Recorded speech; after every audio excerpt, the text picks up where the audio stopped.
Hello students. आज के इस वीडियो में हम आगान बोर्ड के इम्पोर्टेंट प्रैक्टिकल्स की लिस्ट को देख रहे हैं। उनमें ये दूसरा प्रैक्टिकल है। इसमें हम एक प्रोग्राम लाएंगे जिसमें ऊप को यूज़ करेंगे, ऑब्जेक्ट ओरिएंटेड प्रोग्रामिंग को, इनहेरिटेंस का यूज़ करेंगे और फंक्शंस को यूज़ करेंगे, मेथड्स को यूज़ करेंगे और प्रोग्राम बनाएंगे जिसकी स्टेटमेंट है write a C plus plus program using the OOP concept of multiple inheritance. Multiple inheritance में हम यूज़ करेंगे। मल्टीपल इनहेरिटेंस जो होती है उसमें एक से ज़्यादा बेस क्लासेस होती हैं और चाइल्ड क्लास या दो, ये एक से ज़्यादा बेस क्लासेस हैं उनसे इनहेरिट कर रही होती हैं। और करना क्या है इसमें, to calculate the surface area of the volume of a sphere.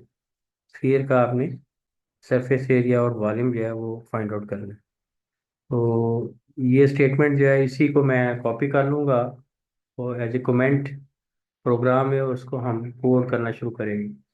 बाकी तफसील जो है वो प्रैक्टिकल में आपको साथ साथ में बताता रहूँगा। तो देखते हैं इसको हम कैसे स्टेप बाय स्टेप करेंगे।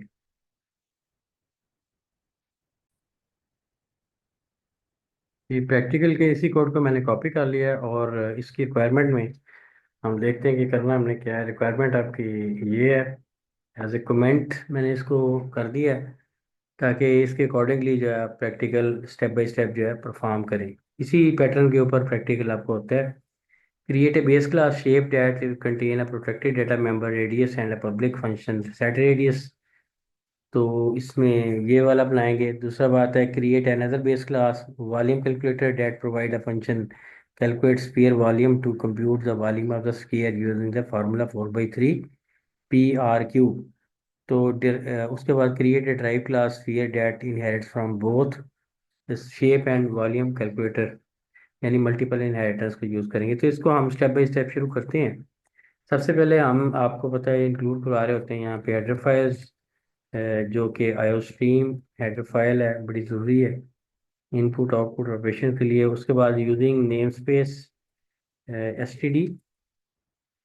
उसके बाद हम एक क्लास में आ रहे हैं और बेस क्लास में आ रहे हैं। बेस क्लास उसका नाम हम रख रहे हैं बेस क्लास शेप।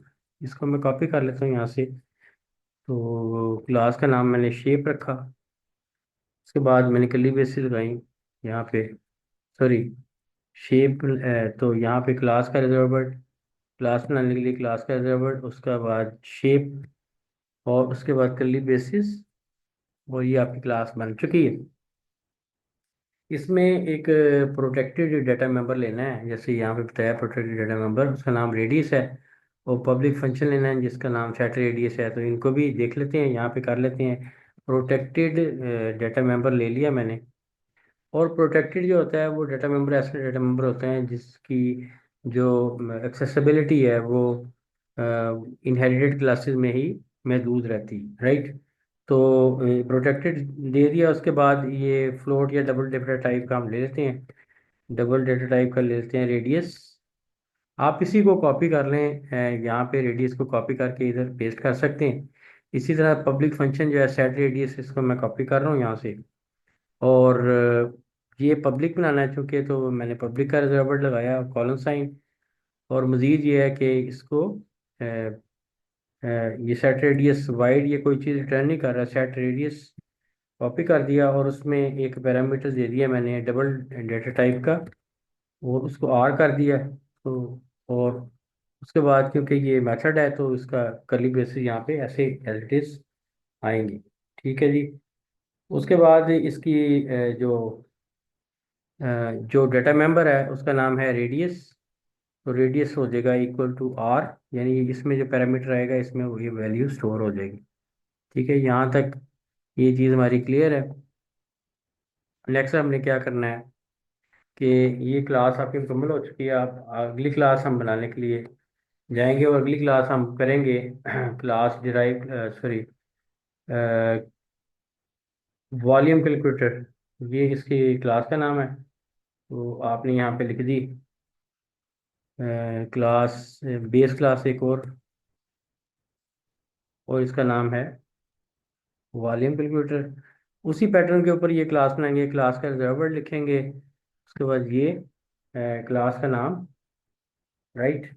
और यहाँ पे कली बेसिस लगाएंगे, क्लास स्टार्ट हो जाएगी, क्लास एंड हो जाएगी।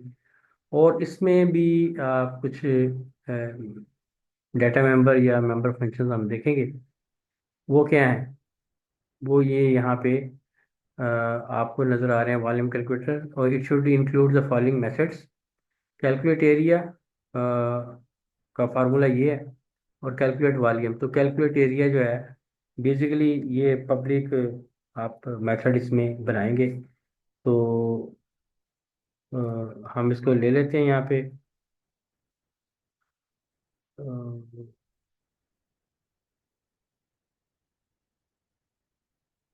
Calculate area. यहाँ पे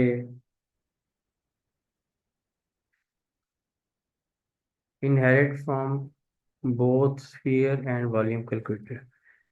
सॉरी, ये यहाँ पे गलती लग रही है। यहाँ पे बेस क्लास एक बनाई थी शेप की, ये हमने दे दी।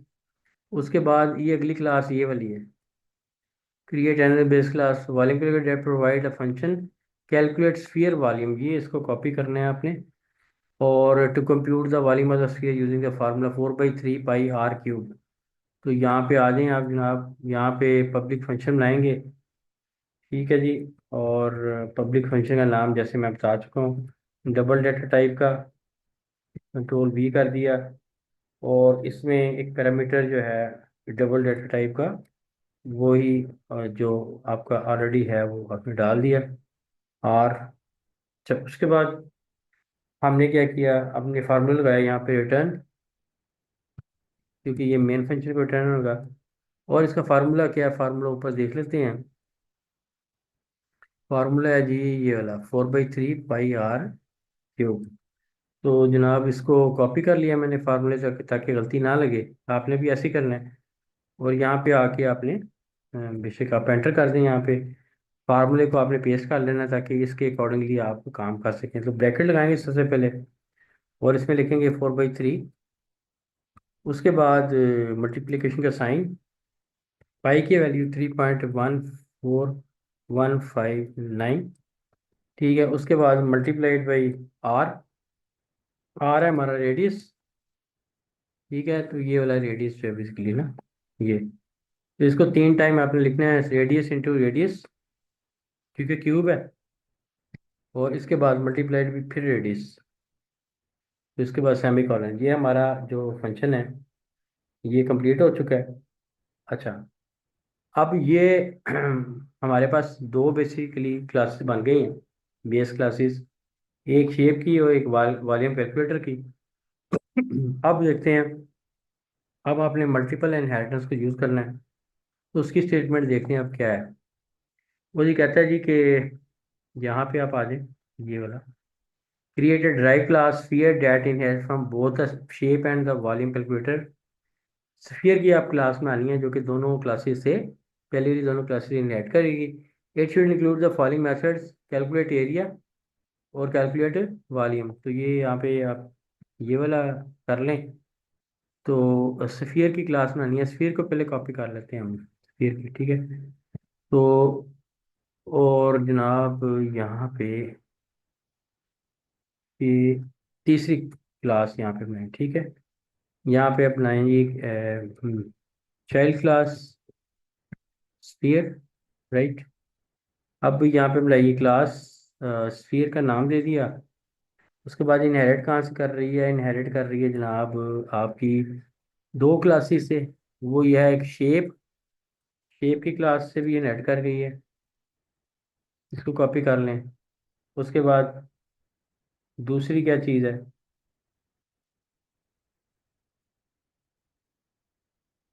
दूसरी जो चीज़ है वो है पब्लिक,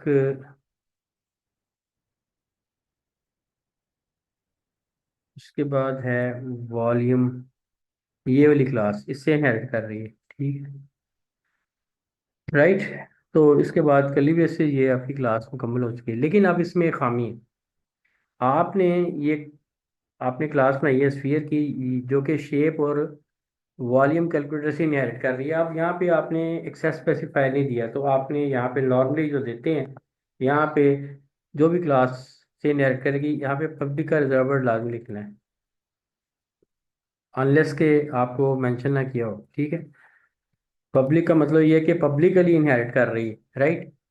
इसका मतलब कि अब ये जो इनके मेथड्स हैं, ये वाले मेथड जो हैं, ये जो हमने डिफाइन किए, ये वाला मेथड हो गया, ये वाला मेथड हो गया, ये मेथड जो है इस स्फीयर क्लास में एक्सेसिबल होंगे।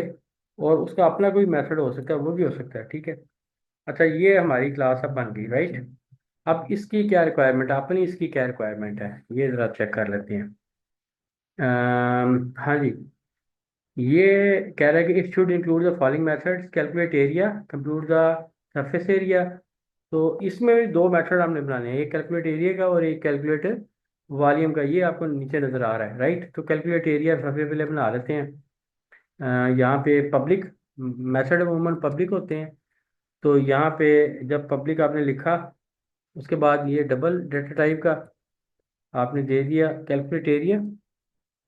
ठीक है, इसके बाद क्योंकि ये मेथड है, इससे आगे पैरेंथेसिस लगेंगी, और एंटर करेंगे इसको।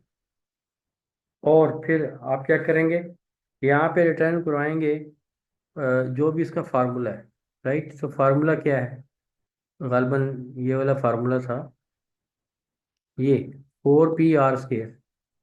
इसको आप कॉपी कर लें एज इट इज़।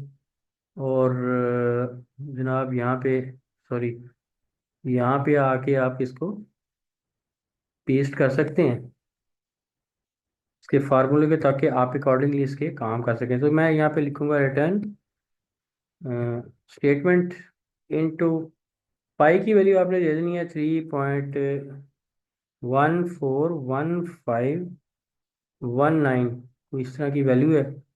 ठीक है, तो 1519 है या 9 है, जो भी है, ऐसे। ठीक है, और मल्टीप्लाइड बाई R² है, तो रेडियस का स्केयर का लेना है, रेडियस इंटू रेडियस,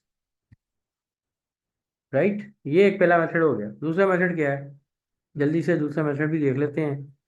दूसरा मेथड है जी कैलकुलेट वॉल्यूम का, राइट। और call the function calculate sphere volume. वो कहता है ये मेथड होगा, और उसमें एक और फंक्शन कॉल होगा, कौन सा, कैलकुलेट स्फीयर वॉल्यूम का फंक्शन कॉल होगा। ठीक है जी, तो ये तो हमारे लिए ज़रा ज़्यादा आसान हो गया। तो हमने एक और यहाँ पे पब्लिक मेथड बनाया। ठीक है, पब्लिक लिखूंगा यहाँ पे, और मेथड बनाऊंगा कैलकुलेट वॉल्यूम,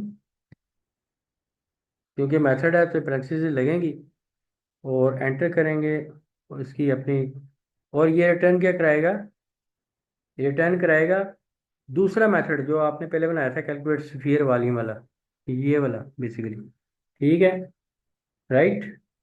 तो इसको मैं कॉपी कर लेता हूँ, और इसको कॉल कर लेते हैं। कॉल करने तो पैरामीटर लाजमी देना है, यहाँ पे रेडियस जो है पैरामीटर आपने दे दिया। ये आपका कंप्लीट हो गया, कंट्रोल S से मैंने सेव किया। अब आगे प्रैक्टिकल में क्या है, क्या करना है, क्या बाकी रह गया। यहाँ तक आपका काम खत्म हो चुका है, यहाँ पे एंटर करता हूँ मैं। आगे कहता है in the main function create an object of the sphere class, set the radius to 5 and display the surface area and the volume. तो वेरी इजी। जो स्फीयर क्लास आपने बनाई है, इसका एक ऑब्जेक्ट बनाना है। तो ऑब्जेक्ट बनाने के लिए क्या होता है, मेन फंक्शन पहले बनाते हैं, इंटीजर मेन, पैरेंथेसिस लगाते हैं, उसके बाद कर्ली ब्रेसेस, और उसके बाद आपको पता है कि यहाँ पे रिटर्न 0 होता है। ठीक है, और ये क्लास है आपकी स्फीयर की, इसका कोई ऑब्जेक्ट बनाना है, फिर क्लास बना दिए। और इसमें आपने सेट रेडियस लेना है, कॉल करना है सेट रेडियस, देखें ऊपर है फंक्शन आपने बनाया होगा लाजमी, यहाँ पे ये देखिए सेट रेडियस आपने बनाया होगा, राइट।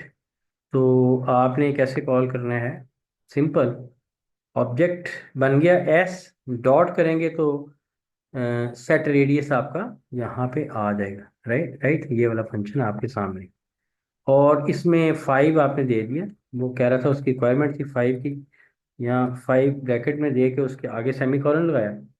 उसके बाद सिंपल आपने क्या करना है, आपने वाली सरफेस एरिया स्फीयर का, और वॉल्यूम ऑफ द स्फीयर जो है वो प्रिंट आउट करवा लें, तो सी आउट आप कर देंगे सिंपल। यहाँ पे लिखेंगे सरफेस एरिया ऑफ स्फीयर। ठीक है जी। तो इसके लिए आप क्या करेंगे, सिंपल उसी तरह से ऑब्जेक्ट के थ्रू कॉल करेंगे एस डॉट। तो आपने स्फीयर का एरिया फाइंड आउट करना है, तो स्फीयर का एरिया जो है ये देखिए ऊपर फंक्शन कैलकुलेट एरिया। ठीक है, ये इसको क्लिक किया। अब इसमें आप यहाँ पे उसके आखिर में आपने हेडलाइन दे दिया, राइट। दूसरा क्या करना है, दूसरा हमारे पास जो काम था volume of the sphere find out करना है। तो volume, sorry volume, volume of sphere ये फाइंड आउट करना था। ये आपने लिख दिया S dot volume sphere volume, ये वाला ये फंक्शन कॉल कर दिया, राइट। उसके आगे भी आपने एंड लाइन कर दिया, राइट। सही हो गया, कंट्रोल एस से सेव किया।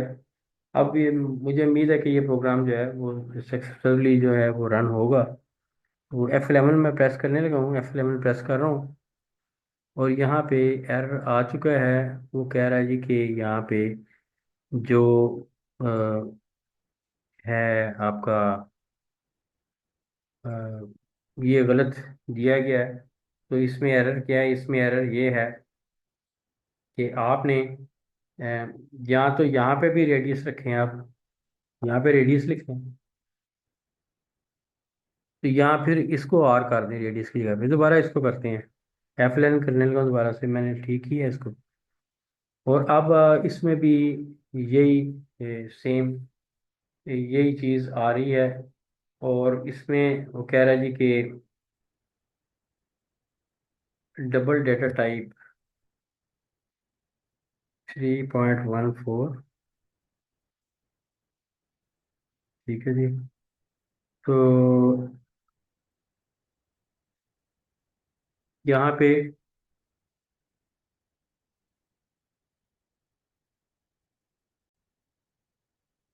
यहाँ कोड में यहाँ पे एरर है, और एरर जो मुझे समझ आ रही है, देखें यहाँ पे 4P है, तो यहाँ पे 4 लगाना मैं भूल गया हूँ, 4 यहाँ पे लगा दें। तो इस तरह से आप डीबग भी करें, कंट्रोल ऐसे सेव करें दोबारा से, और इसको रन करते हैं F11 से। और यहाँ पे भी मज़ीद हमारे पास एरर आ चुका है। ठीक है, और इस एरर को हमने यहाँ पे दोबारा चेक करना है कि इसमें क्या एरर है। ठीक है, तो कैलकुलेट स्फीयर वॉल्यूम जो है इसमें रेडियस दिया हुआ है, और ऊपर देखते हैं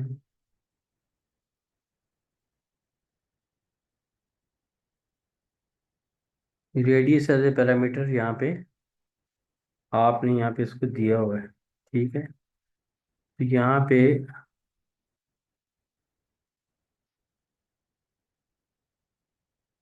आप कोई पैरामीटर यहाँ पे आप मेंशन करेंगे लास्ट में। ठीक है,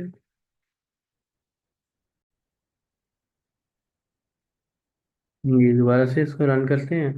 यहाँ पे एरर आ रहा है, तो देखते हैं कि कहाँ पे गलती हमारे से हुई है। ऊपर ज़रा जाके स्टेटमेंट को दोबारा देख लेते हैं, and display the surface area and the volume. तो वॉल्यूम के लिए हमने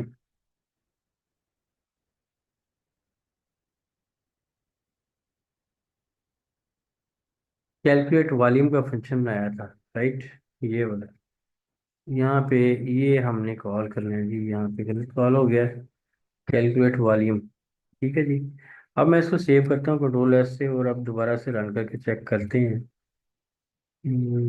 ये अब इस दफ़ा जो है आपकी आउटपुट जो है कंप्लीट यहाँ पे आ चुकी है। तो इस तरह से आपने डिबग भी करना होता है प्रोग्राम को, कहीं भी गलती हो तो आप इसको कोशिश करके इसको ठीक कर सकते हैं। तो गलती यही थी कि हमने ये वाला फंक्शन जो है ये कॉल करना था कैलकुलेट वॉल्यूम का। तो इस तरह से मल्टीपल इनहेरिटेंस के प्रैक्टिकल हम इस तरह से परफॉर्म करेंगे। इस भी जगह पे ये आपको प्रैक्टिकल करवाने का मकसद सिर्फ ये है कि किसी टाइप का भी प्रैक्टिकल होगा, उसकी बेसिक कॉन्सेप्ट एक ही होंगे। अगर अगर आप मल्टीपल इनहेरिटेंस यूज़ कर रहे हैं तो यहाँ पे अगर शेप की क्लास है, यहाँ पे फर्ज करें एयरक्राफ्ट की क्लास आ गई, और यहाँ पे आगे चाइल्ड क्लास में फर्ज करें F-16 है या जो भी है वो आ गया, तो उसको आपने उसी तरह करना है जिस तरह आपने इसको किया है। तो बेसिक कॉन्सेप्ट ध्यान में रखें कि आपने परफॉर्म इसको कैसे करना है, कैसे कॉन्सेप्ट को लेके आगे चलना है, और क्लास कैसे बनेगी, बेस क्लासेस कैसे बनती हैं, मल्टीपल इनहेरिटेंस में आपने इसको कैसे करना होता है, कोड कैसे लिखना होता है, ये बड़ा इंपॉर्टेंट है। ठीक है, जैसे अब यहाँ पे एक लाइन मैं कोड की मैं बता रहा हूँ आपको। अब ये देखें, एक ये बेस क्लास थी क्योंकि मल्टीपल इनहेरिटेंस थी, शेप की क्लास बेस क्लास थी। इसी तरह से यही बेस क्लास थी वॉल्यूम कैलकुलेटर, ठीक है, ये भी बेस क्लास थी। लेकिन उसके बाद एक और चाइल्ड क्लास आपने बनाई, ये सफियर की। अब ये सफियर की जब चाइल्ड क्लास बनाई तो ये पब्लिकली शेप और पब्लिकली वॉल्यूम कैलकुलेटर दोनों क्लासेस से इनहेरिट कर रही। तो आपने देखें लिखा है इसको कैसे है, ये जो सिंटेक्स है ना इसको आपने मेमोराइज करना है, और ये मेमोराइज करने का लाजमी बात है। आप एक दो दफ़ा प्रैक्टिस करेंगे तो आपको ये चीज़ें ऑटोमेटिकली आ जाएंगी। एक बात को समझने की बात है कि आपने मल्टीपल इनहेरिटेंस जब आपने यूज़ करनी है तो आपने यहाँ पे पेरेंट क्लास रखनी है, सॉरी चाइल्ड क्लास रखनी है। चाइल्ड क्लास जो है इन क्लासेस से इनहेरिट कर रही है, तो ये एक क्लास के बाद कॉमा लगा देना है। उसके बाद ये पब्लिक का वर्ड लिख के फिर अगली क्लास, और उसके बाद कर्ली ब्रेस से शुरू कर दी ना। तो ये सिंटेक्स जो है बेसिकली आपको याद करने की ज़रूरत है, और याद ये रट्टा मारने से नहीं होगा, ये आपको प्रैक्टिस करनी चाहिए। और एक दो दफ़ा प्रैक्टिस करें, ये गलतियाँ होंगी उसको दुरुस्त करेंगे तो ये फिर आपका ये ठीक होने लग जाएगा। ठीक है, इसी तरह से होता है। तो मैं उम्मीद करता हूँ कि ये वीडियो जो है ना आपके लिए काफ़ी ज़्यादा हेल्पफुल होगी। आप किसी भी टाइप का मल्टीपल इनहेरिटेंस का इस प्रोग्राम को देखते हुए कोई भी प्रैक्टिकल आप परफॉर्म बेहतर तरीके से कर सकेंगे। Thank you very much.